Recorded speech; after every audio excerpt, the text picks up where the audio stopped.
This lecture is in continuation of the lecture of additional topics industrial furnaces.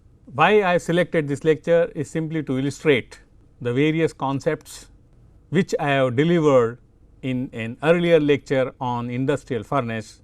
Now, here I will be illustrating those concepts by solving few examples. Here is the example number 1. Now, in this particular example what I have done, let us consider a fuel fired furnace. Consider a fuel fired furnace which is maintained at the temperature 1327 degrees Celsius. Now, this furnace is fuel fired, furnace is a fuel fired having 70% carbon. This is solid fuel fired or coal fired furnace. It is given it has 70% carbon. Here the calorific value of this fuel, that is net calorific value NCV, that is net calorific value of this fuel is given 27,900 kilojoule per kg. Then of course, for combustion air is also passed along with the fuel. So, that combustion occurs inside the furnace and the products of combustion, that is POC, products of combustion, they consist of nitrogen, oxygen, H2O and CO2. Now, their percent is given, volume percent, the composition is given, say nitrogen is 76%, oxygen is 7%, H2O is 5% and CO2 is 12%. Well, they are all in percent. Now, what we have to find out? We have to find out for this particular situation what is the fuel consumption. What is the fuel consumption? Also, it is given that the gross available heat requirement of the furnace, gross available heat requirement of this furnace is 1.5 into 10 to the power 3 kilowatt. That is what is given to us. Now, under this condition we are required to find out what is the fuel consumption. Now, here it is also given, or if it is not given, as I have said in my earlier lecture, that when temperature of products of combustion is not given, then you can assume that the products of combustion will discharge at least at the temperature of the furnace. It cannot be discharged below the temperature, of course, not above also, but we can assume safely that it discharges, let us say in this particular problem, at the temperature 1327 degrees Celsius. This is the temperature of POC. In this particular problem, air is supplied as at 25 degrees Celsius. Of course, fuel is also supplied at 25 degrees Celsius. So, we are required to find out the fuel consumption.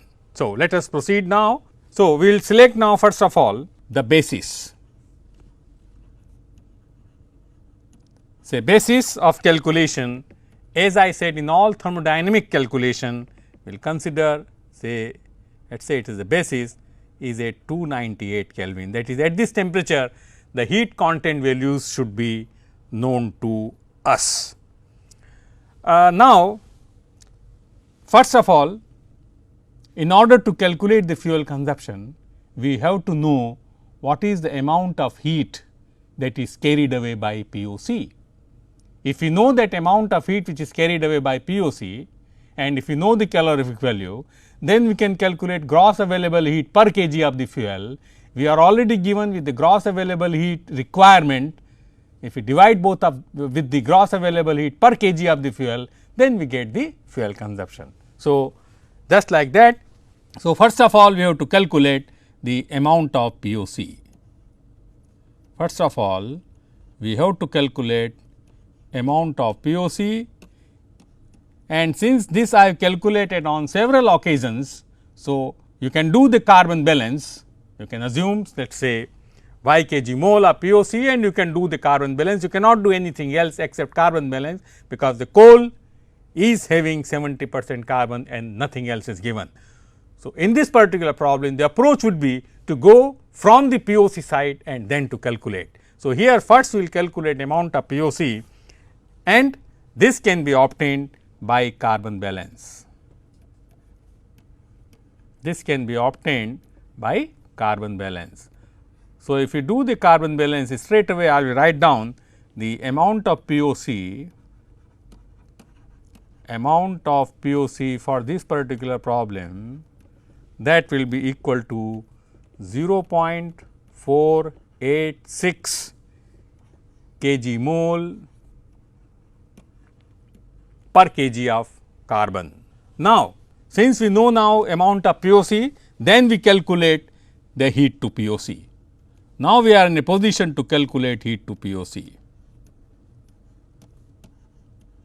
Now, in order to calculate heat to POC, you have to calculate the heat content of the various components of the POC, that is nitrogen, oxygen, H2O and CO2. Now, remember here net calorific value of the fuel is given. So, by definition, in the calculation of net calorific value, the state of the product of combustion is chosen as vapor, because the H2O is in the vapor state. So, while calculating the heat carried by products of combustion, you should also select the reference state gaseous, and there H2O is in the vapor state. So, now heat to POC, first of all I give you the values of the heat content.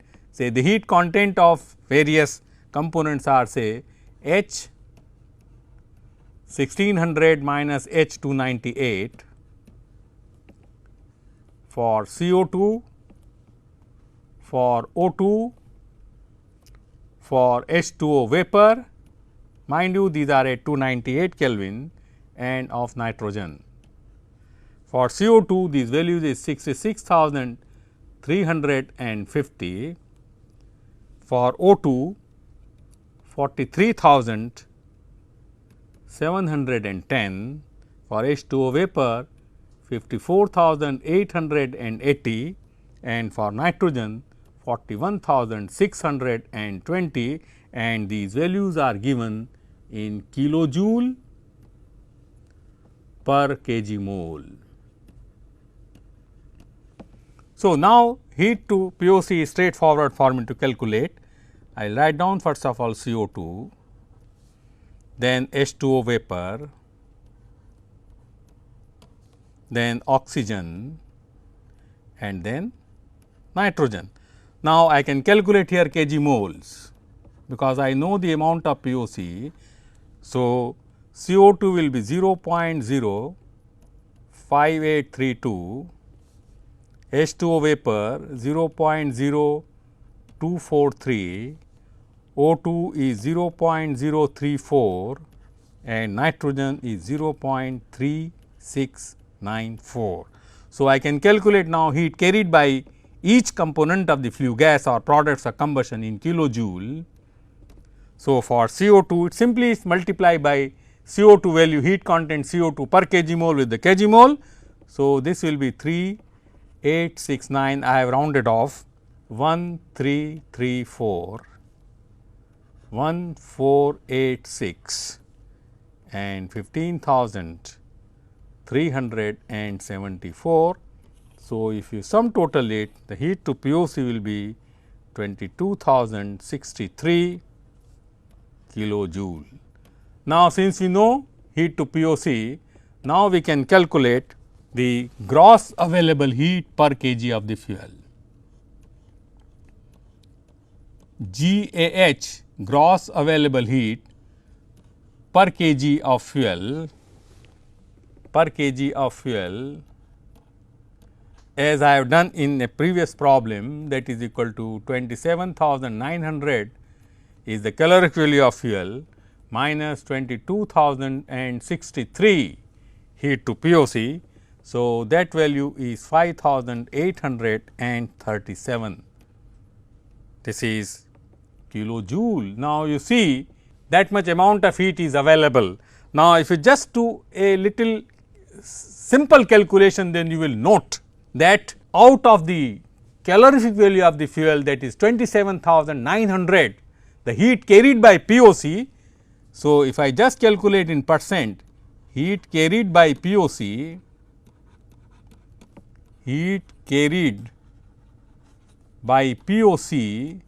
that is equal to 22,063 upon 27,900 into 100. A simple calculation will give you approximately 79% of the caloric value of the fuel is carried away by the flue gases. That means, in this particular problem, the 21% of the caloric value of the fuel is utilized by the say useful part of the function, which is the heating here. 79% is carried away by the flue gases. So, higher is the temperature, more percentage of the caloric value will be available to you in the products of combustion. Of course, lower is the temperature, lower amount will be available. Now, this particular thing will constitute a different dimension of the capturing of the energy. You are seeing that a large portion of the energy is still available. 79% of the calorific value of the fuel is still available to you, depends on you what you do with that available heat in the products of combustion. Now, before this, we can calculate now fuel consumption. We can now calculate fuel consumption, which is say gross available heat required per unit of time divided by gross available heat per kg of the fuel. It is gross available heat required per unit time divided by gross available heat per kg of fuel. Here of course, per unit of time. So, we know now say 1.5 into 10 to the power 3 is what it is joule per second. So, into 3600 divided by gross available heat per kg of the fuel, we have calculated 5,837. So, you note that the fuel consumption is 925 kilogram per hour. So, this is the fuel consumption when the furnace is operated by 70% carbon of the fuel and the POC or the heat to POC is at 1327 degrees Celsius. Now, the question before us, can we cut down this fuel requirement? The answer is yes. In the same process we can do that. How will we do that? If we analyze this problem, you note that the heat carried by POC is of considerable amount, that is of the order of 79%. What you can do with that heat? You can let it go to the waste, because it is a joule, that 79% of the caloric value is in fact the fuel, where fuel is a calorific value. So, that means it is going to waste. So, the first thing that should come into your mind after this analysis, you should think of the ways how can we use the sensible heat of products of combustion in order to cut down the fuel requirement. Now, by cutting down the fuel requirement, you are doing two functions simultaneously. One, you are cutting down the fuel requirement, as well as you are reducing the carbon emission to the environment. This is what I am going to illustrate by the same problem I am continuing and putting as the part B. What I am telling, let us say when combustion air is preheated, when combustion air is preheated,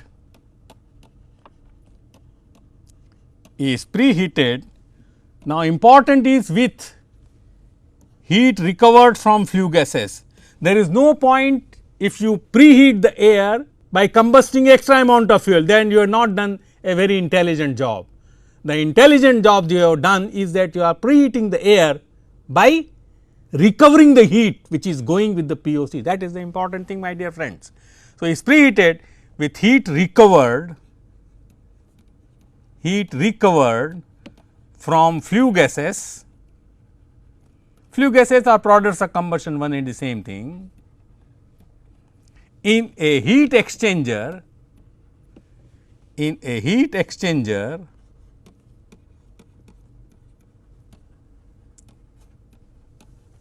which is having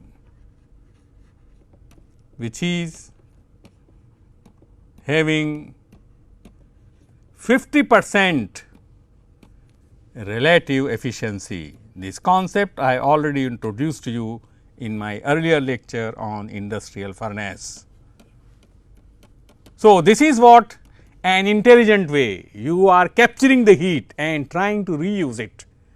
So, with that you are reducing the fuel requirement, bound to reduce, because amount of heat you are being supplying now, fuel consumption will be reduced. So, fuel saving, contributing to the energy saving and also contributing to the environment cleanliness, because then you will be discharging less carbon into the atmosphere. That is what I am going to illustrate now. So, let me represent now this particular problem. Say what I have done, the same thing, this is my furnace, as usual operating at 1327 degrees Celsius, coal 70% carbon, NCV 27,900 kilojoule per kg. Now, this is a flue gas or products of combustion, one and the same thing. The composition is same as it was earlier. So, there is no need to write here. The temperature discharge is at again 1327 degrees Celsius. Now, what I do? I take now an heat exchanger. So, I put a heat exchanger. This is now heat exchanger. Now, the objective of heat exchanger is that to extract the heat of POC and transfer it to the incoming air. So, here somewhere I put my air which I require for combustion. In A part it was not preheated, now the same air I am preheating it. So, air, and here is the outlet for air and here is the flue gas. Of course, this temperature you have to find out from heat balance, which presently it is not our objective. So, what we are doing now, we are taking air from here and we are supplying this air into this furnace. So, here we have a preheated air,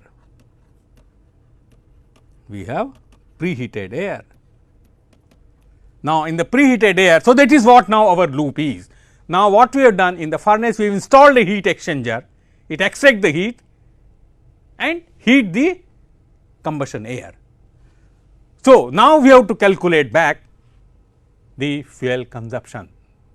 Of course, we have installed the heat exchanger, we have invested certain amount of money, we want to see what profit it brings, how much it can save. So, again we have to calculate the so called heat to POC, then heat recovered, and again we have to do the heat balance. So, let us do that. Now, first of all, since we are preheating the air, so we have to find out amount of air.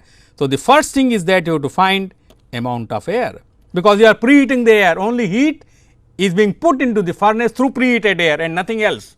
So, find amount of air, find amount of air. Now, how can you find out amount of air? In several occasions I have done, you will do the nitrogen balance, you will perform the nitrogen balance. So, if you perform the nitrogen balance, the nitrogen from air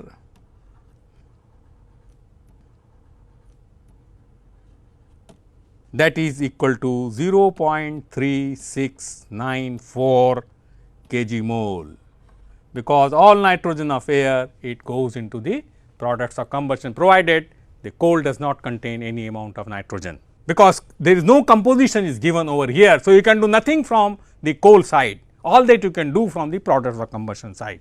Now, then we can then find out oxygen from air,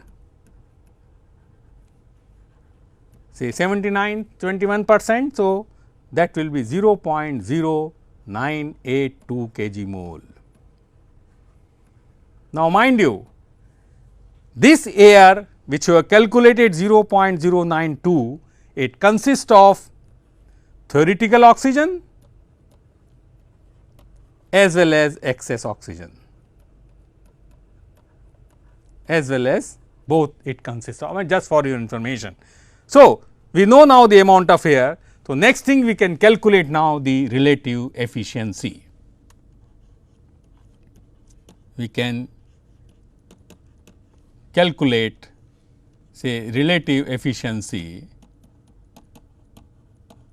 as already you know, that is equal to, say, sensible heat in preheated air, sensible heat in preheated air upon sensible heat in air, sensible heat in air at hot flue gas temperature.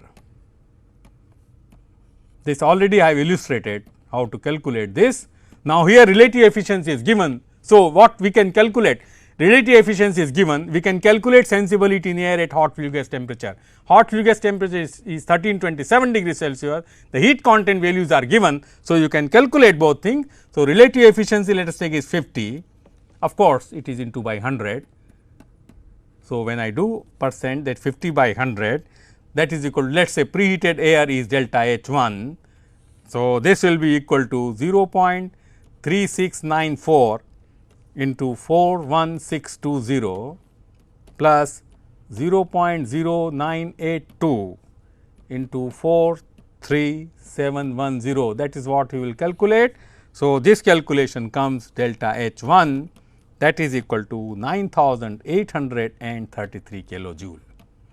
That means, that much amount of kilojoule you are able to recover from the heat which was taken away by products of combustion by installing a heat exchanger. So, now the gross available heat would be,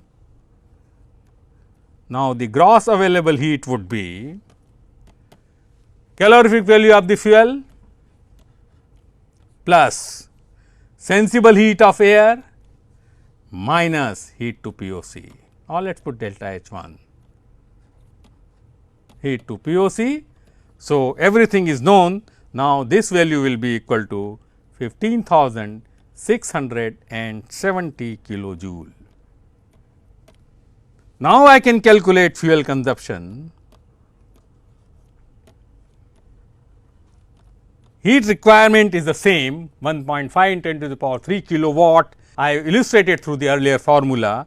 So, this fuel consumption now will be coming 344 kilogram per hour. What do you think now, my dear friends? By installing a preheater, now you are consuming for the same heat requirement 344 kg per hour. So, what will be the fuel saving? Fuel saving by installing a preheater or exchanger, that will be equal to 580 kilogram per hour. Now, extending this thing further, let us say if now furnace operates,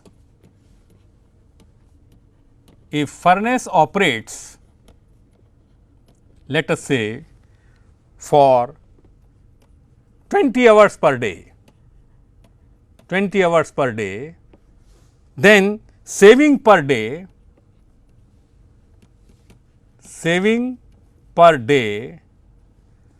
that will be equal to 11,140. So, this will be the kg. Now, the carbon saving, this is the fuel. Now, carbon saving will be 70% of this, 8127 kilogram per day you are saving carbon. Now, this is equivalent to reduction in CO2, that will be equal to 29,800 kg. How it is? C plus O2 CO2, same you convert to kg mole, multiply by 44. So, you are reducing that much amount of carbon dioxide. Now, here comes the concept of motivation. The motivation is you can earn these carbon, that is so called carbon offset or carbon credit, and that is available to you. So, now, whereas to define a carbon offset is a financial instrument which is aimed at a reduction in greenhouse gas emissions. Typically, it has come from the concept of Kyoto Protocol and so on to encourage the high temperature users based on the fossil fuel, that well you earn carbon credit or you carbon offset. Now, the how can we earn? Carbon offsets are measured in terms of metric tons of CO2 equivalent. That means, how much amount of CO2 you are saving, that is your carbon offset. So, for this say one carbon offset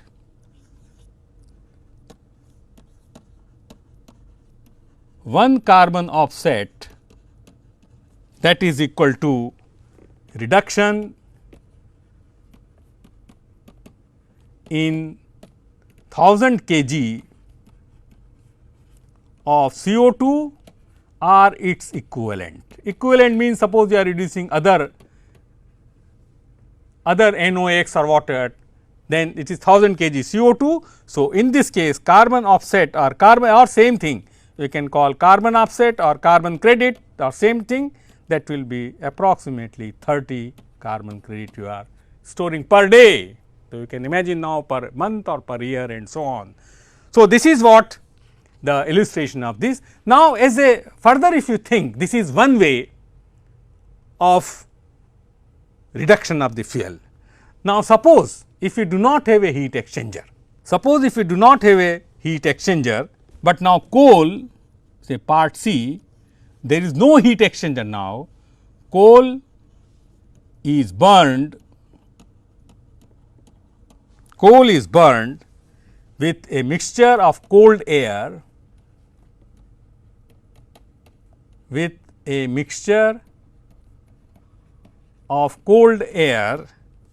which is at 25 degrees Celsius and oxygen.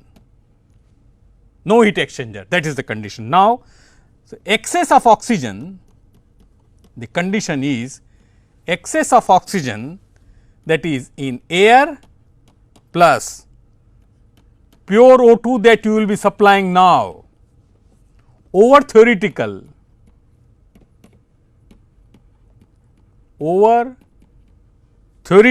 for combustion will be kept same,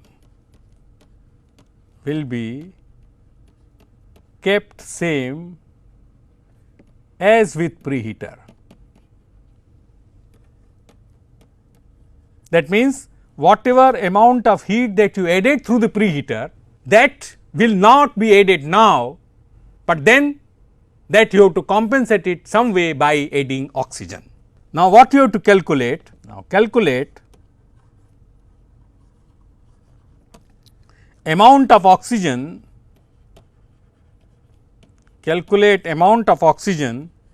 in kg per hour to obtain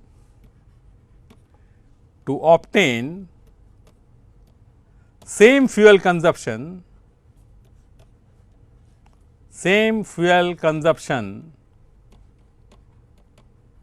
as in part B.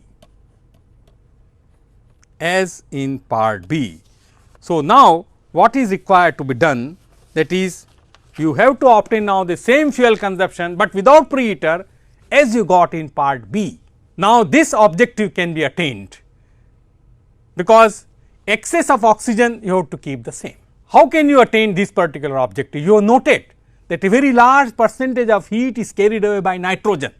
So, if I reduce the amount of nitrogen, then I can do my job.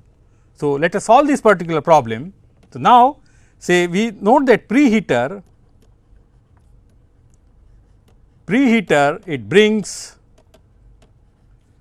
9833 kilojoule of heat. When preheater is not used, then nitrogen of the flue gas must be reduced corresponding to the amount of 9833 kilojoule, then my job is over. So, let us consider let x kg mole O2, let x kg mole O2 is now required, then 3.76 x will be the moles of N2. So, that means 3.76 x into 41620, that will be equal to 9833. So, the amount of x that I can calculate 0.0628 kg mole. That much amount of oxygen if I add, then I will be removing nitrogen, and hence the less amount of heat will be carried away by nitrogen. Now, since I equivalent to 9833, so whatever amount of heat which preheater was bringing, now I have cut down that heat by reducing the amount of nitrogen, that is the only trick. So, now oxygen I can calculate, the oxygen will come 691 kilogram per hour, because I know the fuel consumption already given to you. So, from that you can get the amount of oxygen, that is 691 kg per hour. So, what my objective of illustration of this particular problem is that there are several ways in which one can cut down the fuel requirement and hence the concept of carbon credit. Now, I will give you another problem, so you can think and you can do that. Now, another problem is like this, the problem number 2. Let us consider a batch reverberatory furnace,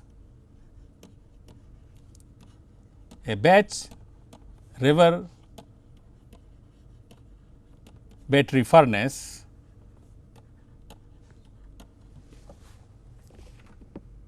which is melting, now mind you, which is melting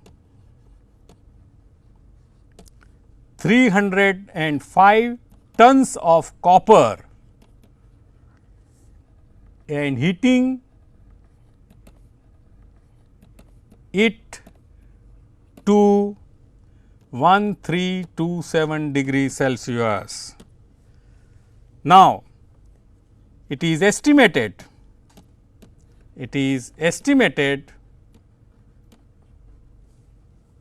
that about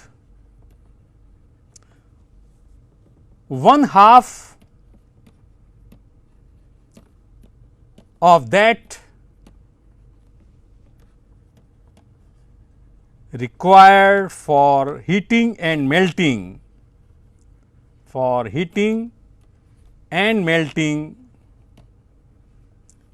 is lost. That means, of the heat which is required for melting and heating, half of that is being lost. Fuel oil is used, whose composition 85% carbon, 12% hydrogen and 3% oxygen.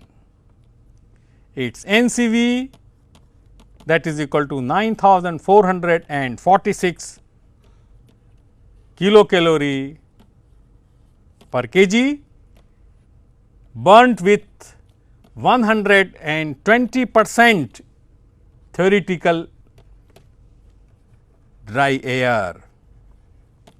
So, flue gases enter into a waste heat boiler.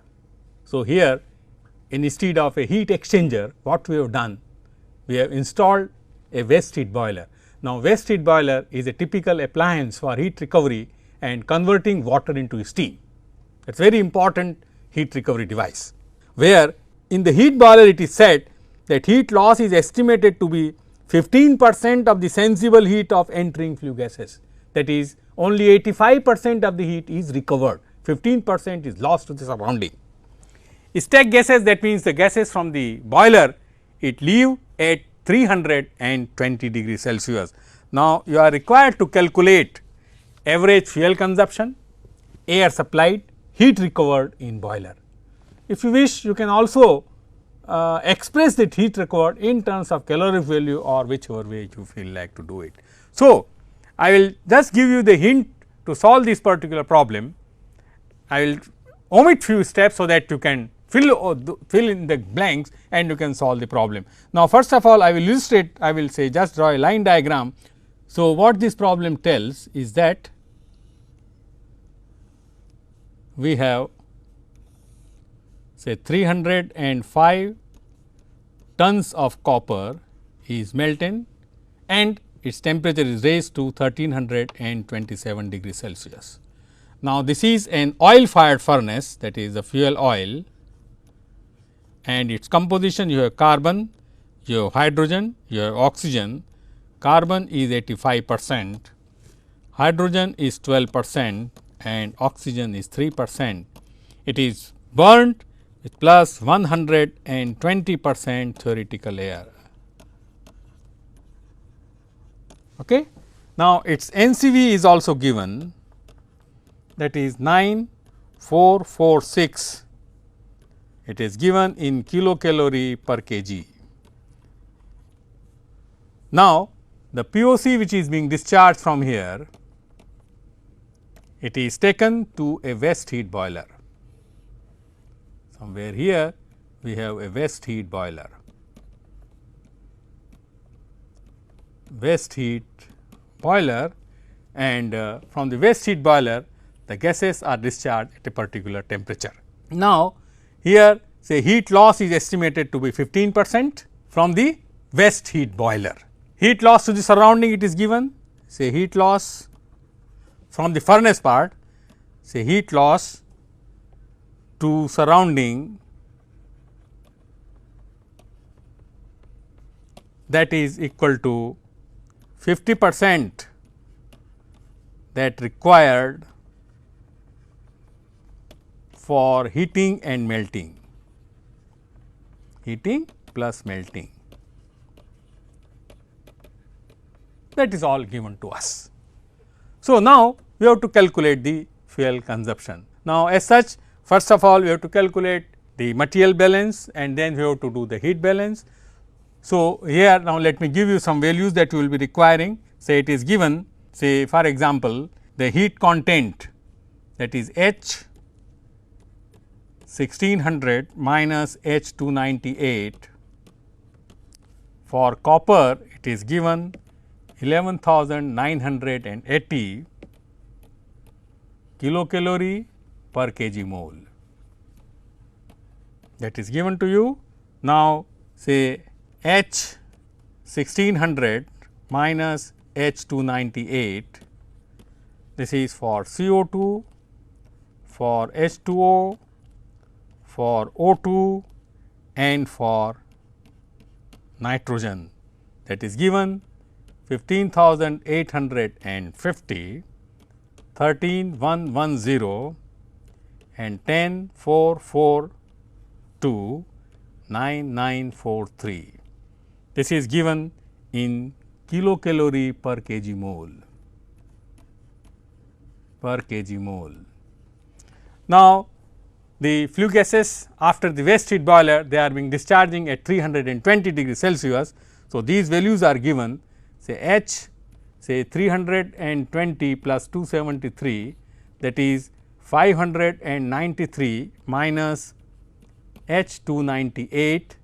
These values are given again for CO2, that is equal to 2965, for H2O, this value is 2409. For say O2, this value is given 2121, and for nitrogen this value is 2043. Again all their units in kilocalorie per kg mole. This value you will be needing while doing the other parts of the problem. So, you can first of all you can calculate say heat content in copper, because you have to find out the losses. So, heat content in copper, all the values are given, you can convert kg to kg mole and so on. So, heat content in copper, that will be equal to 9515 kilocalorie per hour. Now, again they can find out the flue gases, amount of flue gases, take 1 kg of the fuel, composition is given. So, we can find out now the flue gases or products of combustion. So, we have CO2, we have H2O, you have O2 and we have nitrogen. So, you can calculate their respective amount, the kilocalorie per kg mole at the respective temperature of the discharge. The products of combustion are discharging at 1327 degrees Celsius. So, you can calculate all, and the heat carried by POC should come of the order of 6047.5 degrees Celsius. So, I know now, so I can calculate now the fuel consumption. I can calculate now the fuel consumption, that is the heat required per unit of time. You know the heat you will require for melting and heating of the copper, that 9.515 into 10 to the power 6 and plus half is being lost. So, plus 4.75 into 10 to the power 6. This is the heat required for melting and rising the temperature to 1327 or 1600 degrees Kelvin, and then half of it is being lost. So, that much amount of heat is required per unit of time. Available heat is only 9446 minus heat to POC 6048. So, fuel consumption is coming 4.2 tons per hour, that is equal to 4.2 tons per hour. That is what the answer for part A. We can now easily find out the air consumption. Air consumption, of course, you have to do the nitrogen balance and then you know the fuel consumption and so on. So, air consumption per hour we have to find out per hour. So, that will come 848 meter cube per minute. I hope you can calculate, the tonnage is given, air amount is given. So, you can find out, and that is at 1 atmosphere and 25 degrees Celsius. This is what the for P. Now, the next thing that comes is the heat recovered in boiler. To calculate heat recovered in boiler, heat recovered in boiler. What will be the heat recovered in boiler? Very simple, that is heat input to boiler, heat input to boiler minus heat out from boiler, right. That is what the heat that is stored in the boiler. Heat is being input at 1327 Kelvin, of which 15% is lost. So, only 85% is recovered. So, and heat output from boiler, that is heat taken by POC after exiting from the boiler, that is at 320 degrees Celsius. The amount remains the same, the amount is not being utilized anywhere, only heat is being extracted. So, amount is the same, all the temperature is different, you can calculate heat output from the boiler from the sensible heat value which I have given to you, heat input to the boiler you already calculated and then 85% you take it. So, this value heat recovered in the boiler that will come 3928 kilocalorie per kg of fuel, right.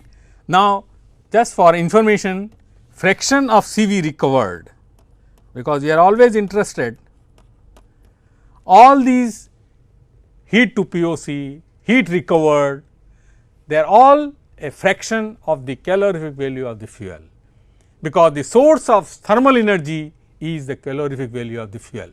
So, it is always to know what fraction you are able to recover, that is the important thing. So, well, fraction of calorific value of coal that is recovered, that is equal to 0.42. Simply divide 3928 by the calorific value of fuel and you get this value. So, this is how in short for problem number 2. Now, let me see another problem. Now, this problem I have given in case you are working on the shop floor for a long time on the furnaces and all of a sudden your management has come and has asked you that look, this is the heat balance for which you are operating for very long years. I gotten an idea that I can save the fuel, because I have heard if I recover the heat from the flue gases, I can save the fuel, that means I can reduce the fuel consumption. So, my dear engineer, you are being here, a very simple problem is there. Can you convince me whether by installing a preheater, what advantage I am going to get in my company? So, here is the problem. He has simply given to you heat balance of a continuous furnace. He has told you that heat input solely from combustion of the fuel, that is 100% of the fuel, that is all 100% of the total heat is being supplied by combustion of the fuel. Now, heat output again it is given percentage of total. Remember, the process requirement is 25% of the total, sensible heat in flue gases is 50%, heat loss 25%. Now, he tells you that I am considering installation of a preheater. What is given to you is that preheater would be able to recover 50% of the sensible heat of flue gas, and all that 50% you recovered, it would be available to you in the form of combustion air. That means, 50% of the heat preheater will recover and the same 50% will be given to the air for preheating. Under this condition, you let me know what will be the percent saving in fuel through preheater installation when the process requirement and daily heat loss are kept same. I think you understood the problem. He is very clear in his mind. I want to know from you, if I install a preheater, because that involves a huge amount of investment, what percent saving in fuel I will get if the process requirement and daily heat loss are same. This is his query number 1. Now, his query number 2, if the daily fuel consumption and heat loss are same, now here is slightly different. He is telling if the daily fuel consumption and heat loss are same, what percent increase could be made in heat furnished due to installation of preheater. Two things, I install a preheater, naturally I will cut down the fuel requirement. I install a preheater, I do not cut down the fuel requirement, then there will be excess heat in the furnace, what percent increase in the heat I will be getting it. So, take out your pen and pencil and notebook and convince your management that look sir, if you install a preheater, that much amount of fuel you are going to save. If you do not want to save the fuel, then you can increase the efficiency of the furnace, and here since you are using for melting, you can tell him sir, if you do not cut down your fuel, you will be increasing the efficiency of the furnace, that is more output will be there, more money will come into your pocket. So, that is what you have to tell him. Now, I will just give you the hint. If suppose in A you are having what A is telling, the process requirement and daily heat loss are the same, what percent saving in fuel will be achieved. That means, now the fuel will not be 100%, fuel will be some x percent, because you are saving the fuel. So, if x is now my percentage fuel through which I am supplying the heat, of x, x by 2 will go in the flue gas, right, because in the beginning 100%, 50% was going into flue gas. Now, x is the renewed fuel consumption, x by 2 will enter into the flue gas, out of x by 2 half will be recovered. So, I will be recovering x by 4. Okay. So, now my heat balance would be input x due to fuel plus x by 4, that is coming by the preheater installation, that will be equal to 50, because I have to keep the process requirement heat loss are same 25, 25, 50 plus x by 2 is the heat taken by the flue gas. Now, look, now what I have done, x is the percentage of fuel now you are required to burn, of x, x by 2 will be carried by the flue gases, from x by 2 half you will recover. So, x by 4 will be recovered. So, heat balance x plus x by 4, 25 for the process requirement, 25 for the heat loss, that you have to keep same, plus x by 2, that is the flue gas. So, I get the value of x, very simple, 66.66%. So, the fuel saving now would be, now 33.34%. Look at how convincingly you can tell him that, well, you can save that much amount of fuel. Now, the part B, I leave it to you to think it over and to do it, and the answer part B will come, that you can increase the efficiency. The answer for this, that is, you can increase the efficiency of preheating if you do not cut down the fuel requirement to 100%. So, try to get this answer and feel happy that you have gotten the answer and you understood the problem.